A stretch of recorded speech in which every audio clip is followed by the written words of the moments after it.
Okay, great. Well, welcome everyone to our first webinar of 2025, hosted by the Great Lakes Nature-Based Coastal Solutions chapter. We are really excited to kick things off today with Pete Zuzek as our guest speaker. As always, though, I have a couple of points to quickly cover before we dive into that main talk.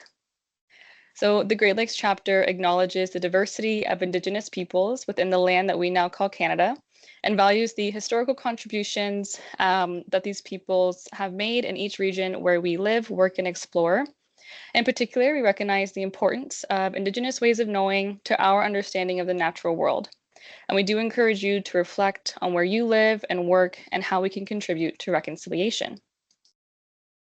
So an update for our Coastal Zone Canada panel abstract that I believe we touched on in the last webinar, I think in February, or sorry, in November of last year. But we were accepted, which is very exciting. So the Great Lakes Community of Practice here will be hosting a panel discussion at the Coastal Zone Conference this year. We'll be talking about navigating challenges and unlocking opportunities for implementing nature-based solutions. Our expert panel will bring diverse perspectives and experiences, not only from the Great Lakes, but also Atlantic Canada and Canada as a whole into this important conversation. So on our panel, we're very excited to have Seth Logan, coastal engineer with SJL Engineering, Joanna Acom, a geomorphologist with Intact Center for Climate Change, Rosemary Loans, a landscape architect with Helping Nature Heal, Enda Murphy, assistant professor with the University of British Columbia, and Kim Gamble, the acting resource conservation manager with the government of Prince Edward Island. And just as a reminder, this conference is being held in Charlottetown, PEI from June 9th to 11th of this year. And if you're able to attend, do let us know either in the chat or feel free to shoot us an email. We're excited to have members of this executive committee attend and represent the Great Lakes CoP, but it's always nice to know if there's members from the broader community who are able to attend. And if you are, feel free to check out this session. We'll post more details when we have updates on the program. But yeah, feel free to attend and join this important conversation. And then a quick update on our executive committee. One of our co-chairs, Rachel Franks-Taylor, who has helped build this COP up since its inception, has stepped away from her position as co-chair. Now, I can speak for the entire executive team when I say thank you to Rachel for supporting, guiding, and leading our team through the last few successful years that we've been lucky to have. So again, thanks to Rachel, and just an update to everyone that she has stepped down from the committee, and we wish her good luck with all of her future endeavors. So with all of that kind of out of the way now, I'd like to introduce our main speaker for today, Pete Zuzek from Zuzek Inc. As always, following the presentation, we'll have time for questions. So please feel free to add your questions to the chat during Pete's talk or after, and then we'll compile them and I can share them directly with Pete during that Q&A. Pete's talk today is going to focus on the influence of beach grass genetics on the geomorphic evolution of Great Lakes foredunes. Zuzek Inc. has been investigating linkages between beach grass genetics and the growth and evolution of foredunes in the Great Lakes since 2020. And this talk today, Pete will summarize the ongoing research and the pilot projects to propagate the Great Lakes subspecies and make it available for future nature-based restorations work. And with that, Pete, I will stop sharing and pass it over to you. Okay. Well, good afternoon, everyone, and thank you, Brianna, for the introduction and, of course, the opportunity to speak with everyone today. So I will share my screen and just jump into this here. Okay. So we'll just get going. As mentioned there, the title of the talk is The Influence of Beach Grass Genetics on the Geomorphic Evolution of Great Lakes Foredunes. Two other co-authors here, Albert Garofalo and Dr. Danny Fernando, who's leading all the genetic work. This is a compilation of quite a bit of work over the last 5 years. Much of it has been funded by Ministry of the Environment, Conservation and Parks, 3 separate contribution agreements, and we're very grateful for that, for supporting this work. And going back to the first phase, NRCan also supported the project. So very grateful for the chance to do this work, and I'm going to take you through what we've learned in the last 5 years. Okay, so we'll start with foredune restoration and control pathways. So this is the first contract where we wanted to start looking at ways to increase resilience, particularly in urban beaches, high-use beaches that suffer from a lot of human use and impacts to vegetation. Then we'll get into the genetic testing, what we learned from the second phase of the project, and then where we're headed now with some work that's just getting started to actually start propagating the correct genetic species to do foredune restoration here in the Great Lakes. So again, there's three phases here that sort of align with the three different funding projects. And the first one really got going after the record high lake levels in 2019, 2020. And when we recognized that places that didn't have healthy foredunes and incipient dunes were really suffering from the high lake levels. They had very low resilience. A lot of these beaches were completely flooded and closed and didn't bounce back. And so what we're really looking for is the graphic on the left, and what we have in a lot of cases is something closer to the graphic on the right, which is a type of beach that's not resilient to high lake levels and erosion and disturbances. And so we start working in a couple places. Wasaga Beach, example here, this is New Wasaga Beach. You can see a photograph here, nice diverse foredune here with the beach on the left. You can see it in plan view here, where we have the road, the parking, and then there was no controlled access pathways though, so it was pretty much a free-for-all, and you'd have sometimes people setting up their day use activities right in the dunes. So this was one of the things we wanted to do on this project, was start to get people to respect these dunes and work in the stay in the pathways. And then we have another site here. Obviously, Wasaga is a huge area, but this is the park office here. And looking at some of the ground photos here, you can see the beach is quite different. During high lake levels, the waves were eroding right into the dunes. What was left of them, the beach is very low crested. It's actually raked every day during the summer. So quite a different environment. And this was an area where we chose to start doing some restoration work as well. And the first thing we did was grab some profiles, and there was the New Wasaga Beach picture again on the top right. And it's quite interesting when we plotted these up. And so we've got a beach profile here, plotting the 100-year lake level and the 100-year climate change lake level. And at New Wasaga, we're fine here. The 100-year climate change level wouldn't even crest the top of the beach. And that has a lot to do with these little furry friends here. The piping plover nest on this beach. Because of that, they don't rake it, they don't overly manage it, and it's in a much more natural state. And then if we switch to the bottom profile, this is in front of the park office. You can see the tractor there. We're cultivating the beach every day. There's no vegetation on it. We've got visitors, a very popular place. And when we look at that profile, all these tractors, the trucks, the dump trucks that are running on it compact the beach. And the 100-year lake levels actually intersect with the bank itself. And so our management approach here is having a negative impact, obviously, on the plant communities, which is decreasing the resilience of these beaches. So we also, along the way here, we started to observe some differences in the beach grass. And so photo on the left is beach area 1, and we see this really dense plant, fairly monoculture type foredune, not a lot else going on there, but really dense and robust plants, but very little interstitial space at all between them. And then at the mouth of the Nottawasaga River, in a section of the park that's actually closed off for human traffic, the foot traffic, the dune is very different. The plants are smaller, a lot more spread out. You can see a lot of alien transport actively blowing sand into this foredune. And this really got us to start thinking, and I got to reach out to Albert on this one. It was the first one that observed it, that these plants sometimes look different, the beach grass plants, and we were starting to wonder why.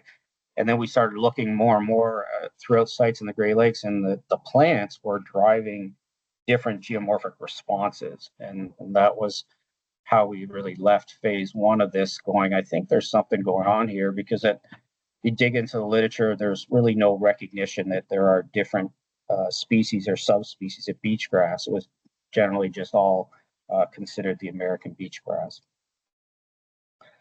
And so along the way, again, in this first phase, we did some restoration work. So here we putting up a post, some rope line in front of the park office to protect from foot traffic, and we're planting some foredune species here, the beach grass primarily.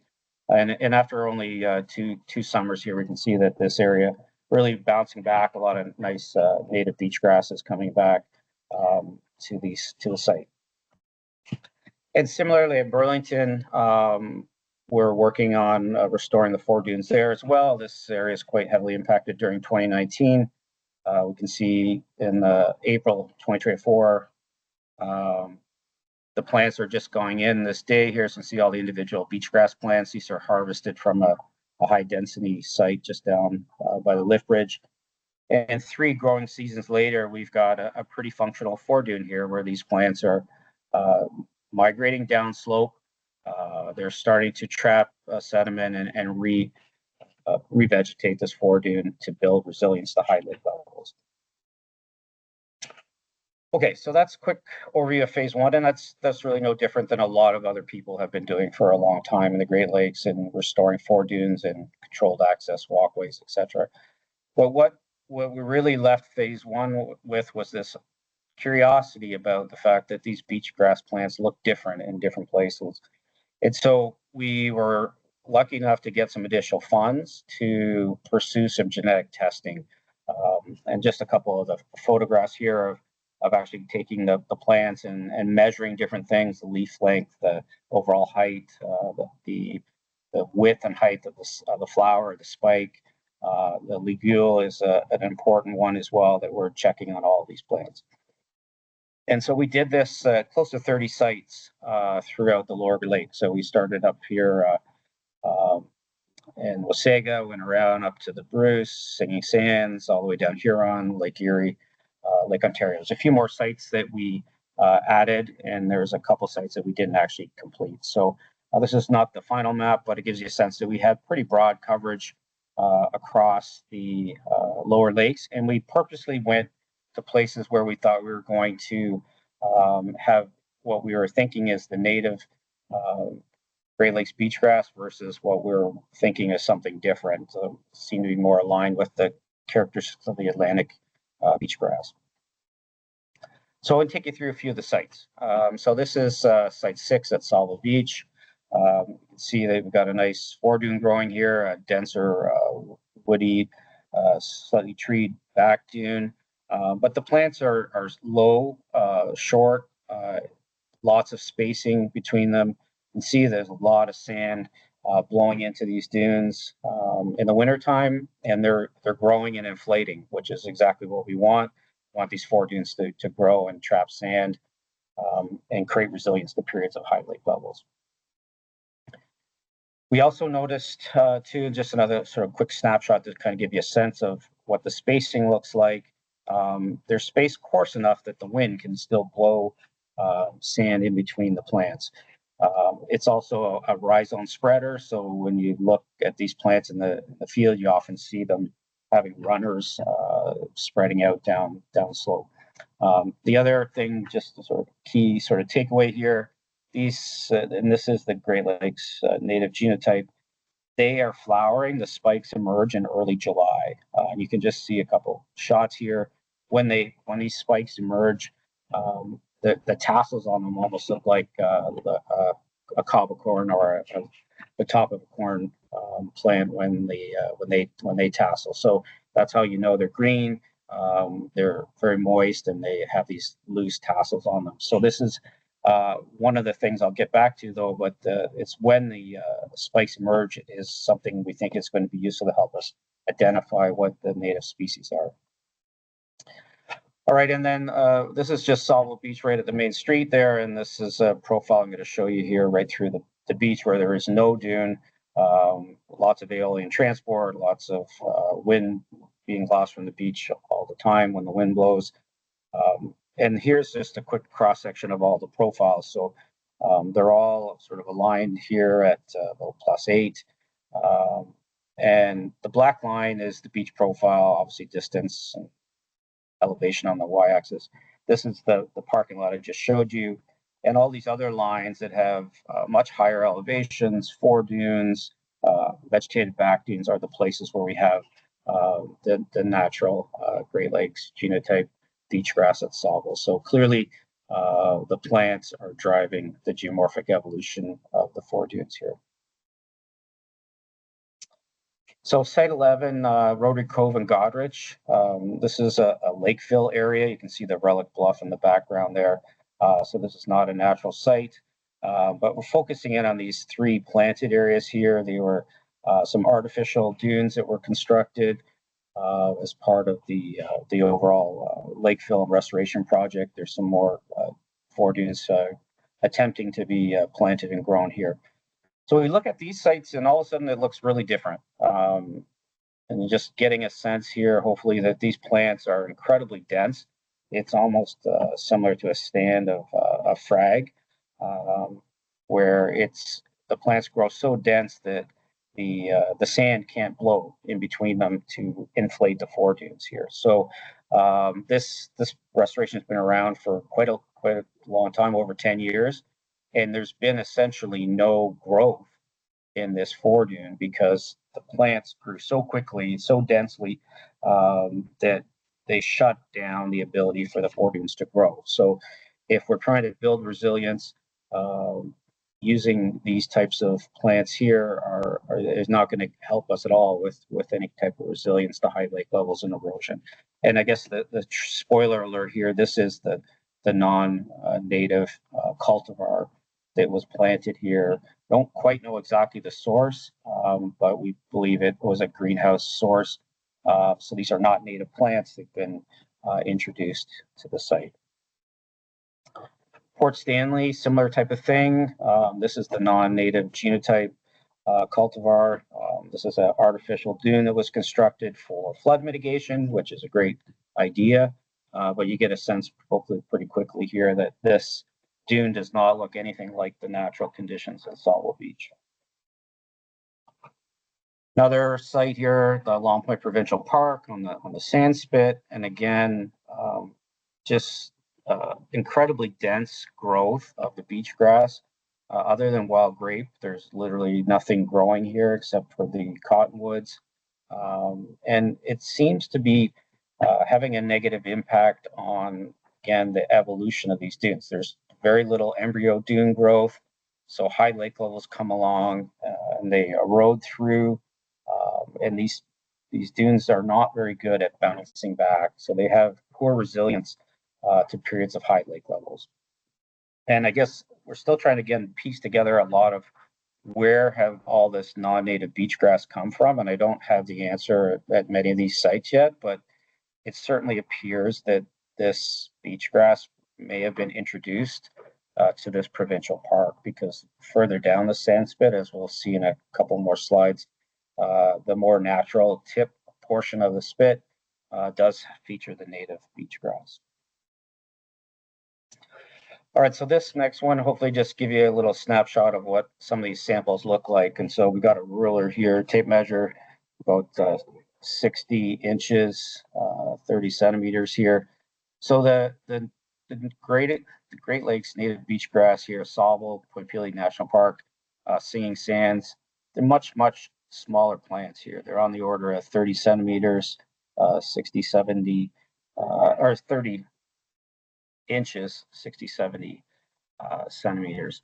But then everything on below the tape measure is what we were thinking before we did the genetic testing, that this seemed more aligned with the Atlantic beach grass, the non-native cultivars. And clearly you can see the difference in the height of these plants, the robustness of the spike and the thickness of it, quite different than the stuff from Sauble and Point Pelee National Park. Okay, so what did we do? Again, I'm using the term beach grass. A lot of people are familiar with American beach grass, purposely not using that term American. And then the Latin name Amphiphilia bregaviculata, mouthful. And then this is the new Latin name from the literature. So this is just a little bit on what we did. So we went out to these different sites, collected the 2 youngest leaves. We cut them into pieces, put them into a bag, Ziploc with silica beads to dry them out and preserve them. And then all these samples went to Danny's lab at the State University of New York in Syracuse, where they extracted the cellular DNA for testing. And there's a lot of steps to this genetic work, and I'm going to just skip through a lot of them, but to try to get to the punchline here. So this next graphic is the phylogenetic tree. This graphic summarizes the evolutionary history and the similarities or differences in these different samples. So each of these individual lines is one of the samples from the 90 places we collected. There's some control sites here. This is the Eastern Lake Ontario site of Danny's, and then we have some samples from Lake Champlain.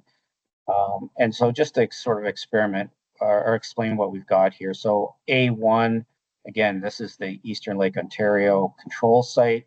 This is work that Danny had already done, so he had confidence in the genetic structure here of these beachgrass plants. And they aligned very closely on the tree with A2, which were the samples that we collected in the lower lakes from the native populations. And so this is our A2. We see here that the Champlain is close in the tree to the Great Lakes genotype, but it is separate and different. So the beachgrass plants from the Great Lakes Champlain area here B is known to be different. And then we have these two areas much further apart, circled there in orange, and these are the cultivars. So these are genetically modified plants produced in the greenhouse environment to create cultivars. And the first one, C2, is the Cape cultivar. This was produced in Cape May by the US government. So they created a species of beachgrass, and it is now in the Great Lakes via the greenhouse industry. And then the other group here, there's less of this particular cultivar, but it's the Vans cultivar. There's a nursery group on Lake Michigan that propagates beachgrass, and it would appear now that either through the actual sale of plants or the seeds, that their cultivar has made it into many of our sites here in the lower lakes on the Canadian side as well. So this was the first little summary graphic of the genetic testing to get a sense that there are, from the results, there are distinctive two distinctive genetic clusters. And then just another plot here. This is the population structure, looking at these genetic clusters. And so everything in the yellow, these are obviously all the sample sites along the x-axis here. The yellow, or the pure yellow, is the Great Lakes native beachgrass. The orange, pure orange, is the Cape May cultivar. Again, this is the USDA created this beachgrass strain that's made it into the Great Lakes. And then the Vans cultivar is a combination of the Great Lakes genetics and primarily the Atlantic beachgrass genetics. We have a couple outliers here in the green. So hopefully this one helps sort of summarize the differences, about half and half. But the interesting thing on the plot on the bottom is when we organize these by lake, it's clear that each lake has a bit of both. And so this is further supporting the notion that these plants haven't spread naturally. At first, we were wondering whether the Atlantic beachgrass somehow propagated into the Great Lakes region when we had post-glacial periods, when the glaciers were retreating. Did somehow the seeds make it into Lake Champlain area and into the Great Lakes? But it doesn't appear to be the case. Everywhere where we have the orange in these different lakes is places where we have artificially introduced, seems to be through the greenhouse trade, the non-native cultivars. And so it's not limited to one lake, it's not limited to one location, they're spread out throughout the lakes. And in other places on the lakes have still some of the native beachgrass. Okay, and then it's just this last one, the last statistic here, the principal coordinates analysis. Again, just reaffirming that we have these two fairly distinctive populations, the Great Lakes genotype that has similarities to Champlain beachgrass, but not exactly the same. And then we have these cultivars, which have their origins in the beachgrass from the Atlantic Ocean out here on the graph. Okay, a couple more, not too many more slides, Brianna, and then we can take some questions. We didn't test from the Long Point National Wildlife Area in 2023, but we do hope to do some this year. The photo on the bottom here gives you a sense of what that looks like near the tip. This is the one spot of the sand spit that's still in a depositional environment. And you can see that we've got the coarse spacing, the beach grass moving down slope, lots of other types of plants here, sandbar willows and cottonwoods. You've got a historical cottonwood ridge. But a couple of things I wanted to point out for those that are doing restoration work and want to seek out the Great Lakes genotype. It's a rhizome spreader. So you can just see in the graphic, hopefully in the middle, we started out with one plant, it shot out its rhizomes and it just kept going. So when you see this type of morphology, this is a good indication that you might have the native beach grass. Whereas hopefully from the photos I showed of the non-native cultivars, they clump out and they grow almost like a hosta plant where they just get bigger and bigger and bigger until they all jam into each other. So the spacing is a key indicator of the native species, and then the rhizome spreading also. And then the one on the photo on the top right is one of the plants from the tip there, and it's flowering on July 18th. So the native Great Lakes genotype flowers, it appears to start around early July. So that is another important indicator, if you don't have the ability to go out and do genetic testing, is when these plants are flowering is a good indicator, because the Atlantic beachgrass tends to all flower later in the summer in August. Okay, so something that is of real interest to me is that obviously at Long Point being a depositional feature at the tip, at least, there are these old relic blowouts and features that accumulated 500 years, 1,000 years ago. We had a chance to walk around those with, of course, the permit from Canadian Wildlife, from the National Wildlife Area. And there are native beachgrass plants in these old depositional blowouts, and you can see a few of them in the top right-hand corner. So we have a pretty good sense that these plants have not been influenced by artificial plantings. And it's our hope to be able to get in there and do some testing on these plants in the summer. But hopefully, too, also collect some seeds, because the seed stock in these plants is potentially something that's really important for us moving forward in the Great Lakes. Okay, so that's a quick tour of the genetics. Just a few slides here on where we're going in phase 3. So, and then we'll do the questions. So this is the phase 3 of the funding that's just got it started. We are going to start experimenting with ways to propagate the Great Lakes genotype through a number of different sites and with different partners. But the photo on the screen is not propagating from seeds. This is just extracting the beachgrass from a high density colony. And so I think the point we're trying to make here is that this is what we've done for a few years. We find some high density colonies and we're extracting the plants, breaking them up, sticking them in the ground. And lots of people have done this long before we started, and it's okay. But what we're finding now from the genetic work too is that all we're doing here is cloning these plants. And so to create the most robust beachgrass colonies in the future, ideally we don't just want to clone the stuff that's already there. We want to produce our genetic material from seeds, so we can have more robust plant stock. So this is what we used to do, and what we're moving forward with is a different approach. And part of that is going to start with our relationship building with 3 First Nations. So we are meeting with Mississaugas of the Credit soon, who are involved in the Long Point project.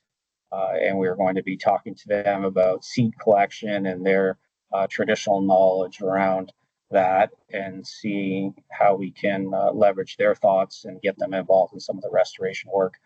We're also working with the Colville First Nation down at Point Pelee National Park, and we're actively having conversations with them about getting their thoughts and their ideas on how to move forward with this, and hopefully have them involved with the nurseries as well. And then the Saugeen Ojibwe Nation at Salo Beach, obviously owning the beach now. We were working with them last year, putting up sand fencing and post and rope lines, lots of signage. So that relationship will continue, and there's lots of opportunities for in situ nurseries at Salo, which we're hoping to be able to progress with the Saugeen Nation. So this new scope is really then about, now that we have this understanding that the Great Lakes genotype is what we want, we got to grow it, because no one's growing it at all. And so that's what this phase is all about. This bucket is about 200 plants that we were kind enough to get from the Canadian Wildlife Service at the tip of Long Point. And the first thing we did was split it up, and we put half of it into a field nursery. So this is the Norfolk Sand Plain here, where we're going to monitor the survival and growth of these plants in a traditional nursery away from the coast. And then we've also started to plant the beach grass into some of the foredunes that are forming behind some of the snow fences on private property. So we're experimenting with 2 things here: the in situ, right in the field, but also in a nursery environment. And then seeds. We've been slowly collecting seeds. We got more work to do here, but ultimately this is the goal here. We don't want to just keep sticking the shovel in the ground and digging out plants and cloning them. We need to be collecting seeds and propagating the plants initially from seeds. That might be in a greenhouse environment first. It might be directly in an in situ nursery. We're going to experiment, see what works best.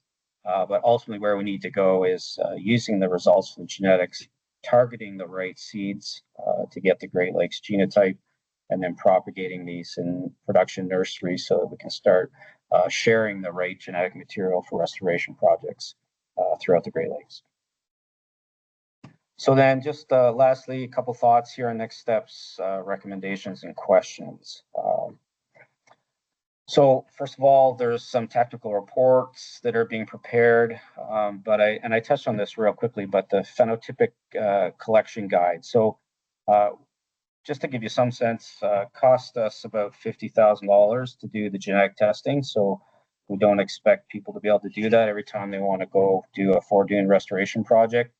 So we want to take what we learned on these physical characteristics of the plants to create a guide to help you. So if you don't have the ability to do genetic testing, that there'll be characteristics or traits from the Great Lakes genotype that you can look for when you're doing collections.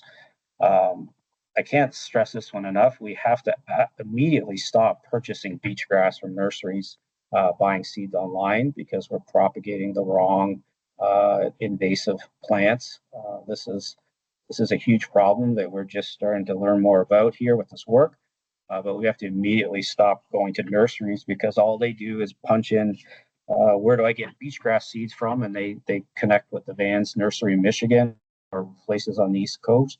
They're buying seeds from this Atlantic beach grass cultivars, and then they're propagating them in the Great Lakes unknowingly. So we need to spread the word on that, and that's partly why I'm here today and grateful for the chance to talk about this work. Yeah, if we're looking at collecting from dense colonies, let's make sure we use the phenotypic guide. So things like the overall height, the spike, when's the spikes emerge. The ligule is typically much smaller on the Great Lakes plant, 1 millimeter versus 2. So there's a number of things that we want to share with everyone. Again, if you're going to go collect from existing high density sites, let's collect from the right colonies. And then lastly, just a shout out here, if there's anyone interested in this and anyone would like to partner further to learn about this, but perhaps have some ideas of where we might be able to start create some nurseries. We're very interested in talking to anyone about that because we need a full court press here to start propagating the right beach grass so that we can do nature-based restoration projects with the right genetic material. So Brianna, with that, that's it for me, and happy to have any questions or comments. Great. Thank you so much, Pete. I really appreciate you taking the time to talk to us today and share some of this really interesting work that you and your team have been doing. We do have a few questions in the chat already, so I'll jump right into the Q&A. If you have more questions, though, from the audience, feel free to add them in the chat, and we'll go through those with Pete if we have time.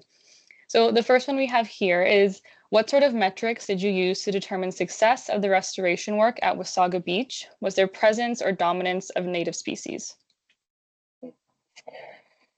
Yeah, so at Wasaga, I look forward to getting back this summer, hopefully. So Wasaga has both the native genotype. Primarily, it seems to be in the tip at the mouth of the river, and in the portion that is not supposed to be accessible to people. And then there's other places where there's been restoration work, and there's lots of interesting notes. Some of it seems to come from pinery, and the pinery beach grass came from Chicago, and all of that is the non-native cultivars. So there's places at Wasaga is one of them where we have both. So what we did at Wasaga was collect from two places. So we collected from the tip, where we were confident or hoping that we had the native genotype, which we do. And then we also collected from an area that was a restoration area, and turned out that was the non-native cultivar. So we're monitoring the profiles to look at how the foredunes grow and change over time, to look at whether we can actually document a change in the growth of the foredune because of the two different species. So that's the one thing that's ongoing. One thing we haven't done too much yet formally, would be interesting. We will do it with the work at Long Point. Is just note the survivalship of the plants. We've got counts of the number of plants that were put into the nurseries at Long Point, so we'll be able to monitor how the plants survive over the winter. So we haven't done that in some of these other places. We transplant 3,000 or 4,000 plants, so it's a little bit harder to count them. Definitely, that makes sense. Thank you for answering that one. I hope that answered your question fully there, Alex. But I will jump over to the next one. We have a comment and a question here. So great presentation, innovative work. It makes sense that the coarser spacing of the native plants better facilitates aeolian sediment ingress, but presumably denser canopies are more erosion resistant and could be better in more sediment starved areas, perhaps. Any thoughts on those trade-offs? Yeah, that's a really good question. I think the erosion resistance of the non-native cultivars is potentially higher when they create that really dense mat. The trade-off is you're not going to get to you're not going to grow a foredune if you plant that material, as I showed you at Goderich. So if you had a site that had a really healthy foredune and happened to have no vegetation on it, you could plant the non-native cultivar, and it might fare better during a storm at high lake levels. I think the trade-off on that, though, is that you're not going to get any growth or any inflation in the foredune, as we saw from that Goderich example. So it's a good observation. I think the one thing that hopefully was pretty apparent in some of those photos is you just don't get the other species either. So the non-native cultivars are really no different than a stand of frags. You don't get other grass. You don't get switchgrass. You don't get little blue stem or sand cherry. Sometimes not even wild grape. So, and then you don't get any of the shrubs either that come in and higher up in the profile. So I think overall, I'd stay away from it if you can. And part of what we need to do, though, is give people an opportunity to purchase or just receive the proper genetic material from these pilot nurseries. Definitely. It's always a struggle with the trade-offs of what's best for a specific site. So thank you for answering that tricky question there. Next we have, do you have a timeline for that phenotypic collection guide publication? Yeah, hopefully in a couple months. So again, if anybody's interested, I could share some thoughts tomorrow, but it is one of the deliverables on the project, and recognizing that most people that are going to do foredune restoration don't have $50,000 lying around to do the testing. So we wanted to take these findings and put it into this little guide. So I mean, we have quite a bit of thoughts already. We just haven't produced it. So hopefully we can have that in a couple months. Great. Well, I'll be looking out for that, I'm sure. Next here, have you done any competition studies or maybe any anecdotal observations in areas where native and non-native genotypes co-occur? No, it's a good question, and I'll have to make sure I get copies of all these questions. Yeah. The one, so we didn't get to the tip of Long Point for the genetic testing, but we're out at the tip of Long Point for a different project, and that's where some of those photos came from. Um, it's pretty clear that a good part of the Long Point sand spit is mixed, and it does look like there are places where these cultivars. Again, this is a bit of a hypothesis because I don't know for sure that it was introduced along the sand spit, but it's there. So if we just go with the hypothesis, it was introduced. Perhaps, like a lot of things, we think doing something is the right thing to do. So we introduced these more robust, bigger plants because they were going to help stop erosion. It's all intermixed now in the outer half of the spit and near the tip, and so we haven't really done a lot of research out there, but I am concerned about the potential for the plants to start mixing too, right? So they're going to potentially breed, and then that has the potential to reduce the genetic robustness of the native beach grass. So that's why we're really interested in the plants that are in the interior and some of these old blowouts that are in places that were created at least 1,000 years ago. So nothing formal on that, but if you go into the literature, some work in Minnesota definitely speaks to the non-native cultivars out competing the native beach grass. Definitely. Thank you for that one. Just continuing through, because we do have quite a few questions for you, Pete. I appreciate you taking the time to answer all of these, and we'll be sure to send you a copy of all of the questions and the responses that you've been able to share so far. But continuing through, does native Atlantic beach grass also grow with as fine of a spacing as the cultivars, or was that accentuated by the cultivar process? If so, why do you suppose the Atlantic beach grass evolved to grow closer, or more likely that the Great Lakes phenotype evolved with coarser spacing? Yeah, that's great. I don't know. I don't know. I don't know much about the Atlantic beach grass, so I don't know if the creation of this cultivars were targeting the dense, the clumping, I call it. And I'm sure there's a better term for it if you're a plant ecologist. But they grow. If anyone has had a hosta in their garden, you start off with a plant that comes in a teacup, and then it just keeps growing, mounding outward, and that's what these plants do. I don't know if that's something that they desired and that was part of creating the cultivar, or that's the way that the Atlantic beach grass behaves on the Atlantic Ocean. I'm not sure, but it's a really good question. I don't know. There's some some of the published literature speaks to the environment driving the plant characteristics. So the bigger plants from the Atlantic grew bigger because they have stronger winds in the Atlantic, and Champlain beach grass on a smaller lake didn't have to be as big, so it stayed smaller.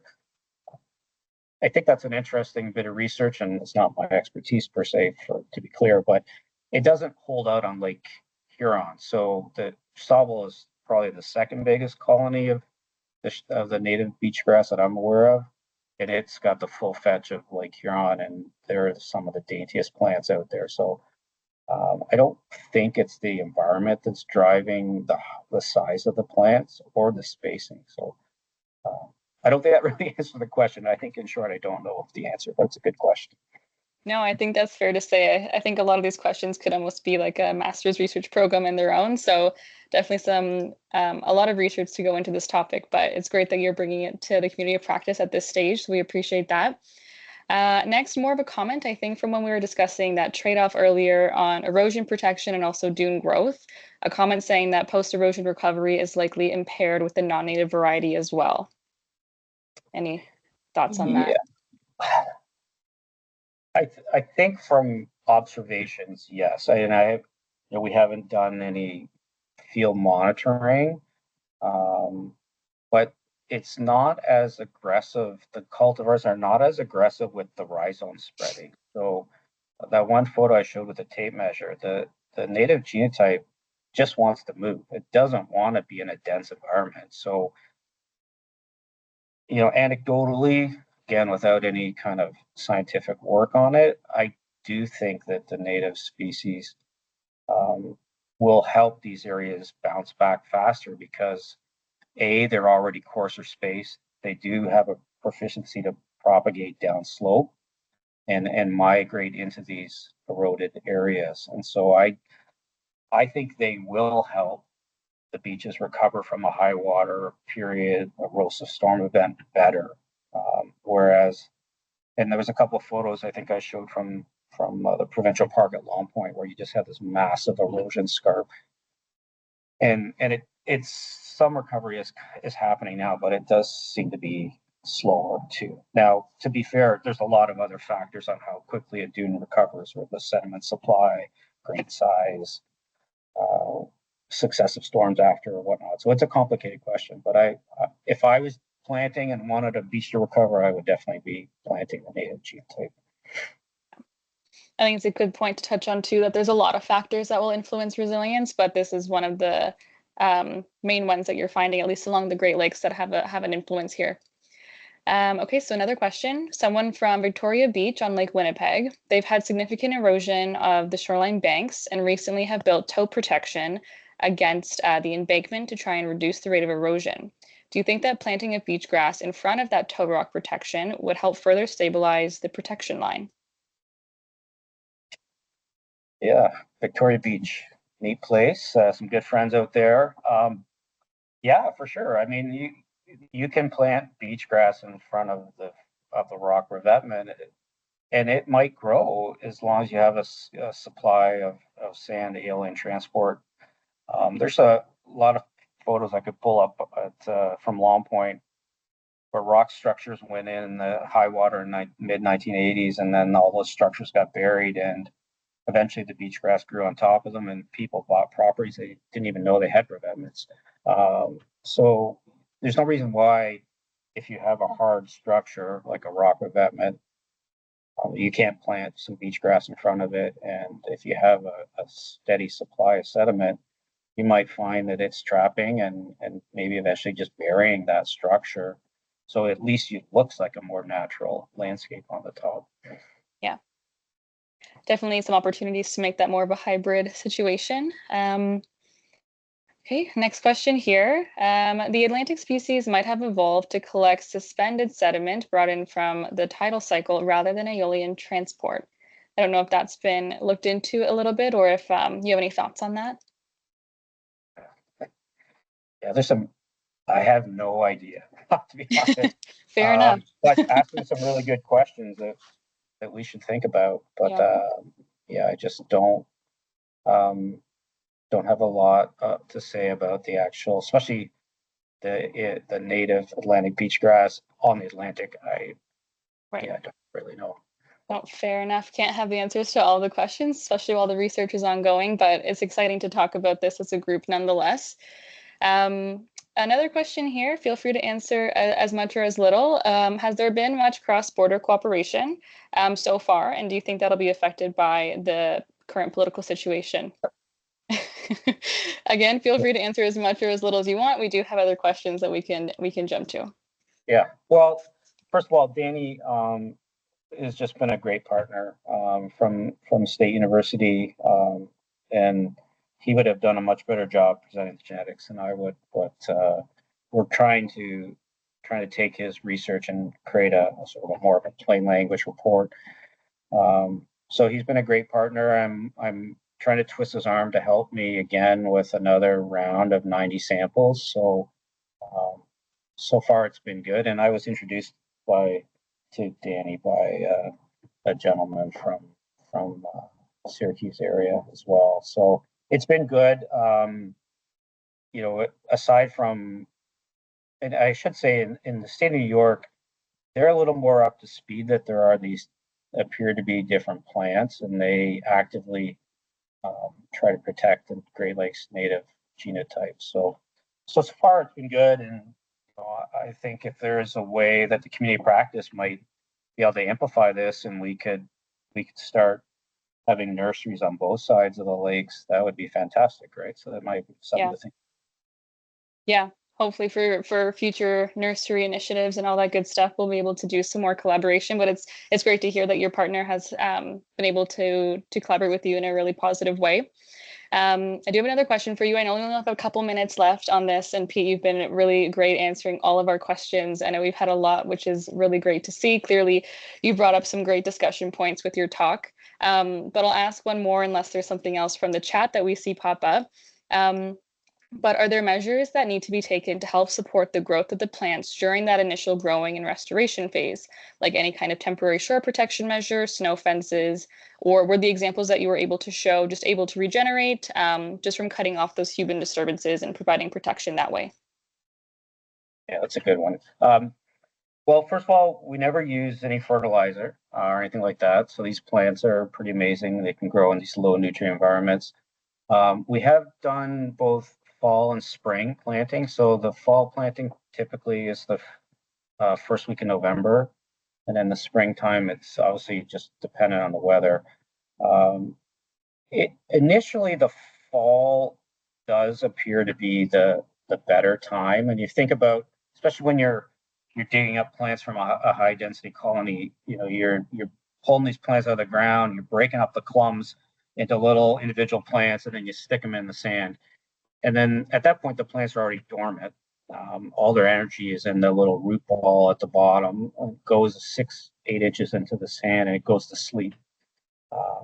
And then it stays asleep until the spring, until the sand warms up. And we've had a lot of really good success with the emergence in the springtime. You know, the existing leaves die off, and then you go out there in the spring and you get these little toothpicks that start sticking out of the ground, and then they become an onion, and next you know you got a beach grass plant. So the fall is the preferred time. That being said, in Burlington we've done both, and 3-4 years later you can't really tell. So the spring is an okay time too if that's your window. We're going to try hopefully some spring at Long Point this year to see how that goes. Definitely you have to keep away the people. As always, the humans are the worst, right? They just trample everything. So you'll see that some of the sites we had fencing up and signs, and so that whole sort of people management angle is really critical because they can't be trampled. We had a site in Burlington that didn't have, well, first of all, it had snow fencing and it was ripped down and burned, and we had a whole bunch of challenges there. But enough foot traffic and you can kill 1,000 plants in one summer. And so we had one area where there was at least 1,000 plants put in the ground in a perfect spot, but it just got completely trampled, and now there's nothing basically. So foot traffic is the key one. You don't need to fertilize. You just need good sunny spot, and the plants are pretty robust. They can even be covered. At Wasaga, some of the plantings got buried by definitely over 12, maybe even 20 inches of sand, and they still emerged in those locations. So it's okay if they get buried. You don't want them to be buried too much though. So if you put a snow fencing up right in front of your plants, you got to be a little bit careful that you don't bury them too much. Yeah, some species-specific tolerances, I'm sure, that have to be considered when looking at those additional kind of support measures. And just a quick follow-up to this kind of additional support that you provide, the seeds or the plants, do you also irrigate? No, No. never done any of that at all. No. Great. Well, I don't see any additional questions in the chat, and I know we're getting really close to the end of our time. So I might just take the last minute here to thank Pete very much for joining us on the first webinar for 2025. This clearly was a really engaging topic that brought a lot of conversation to the Q&A, which is always great to see.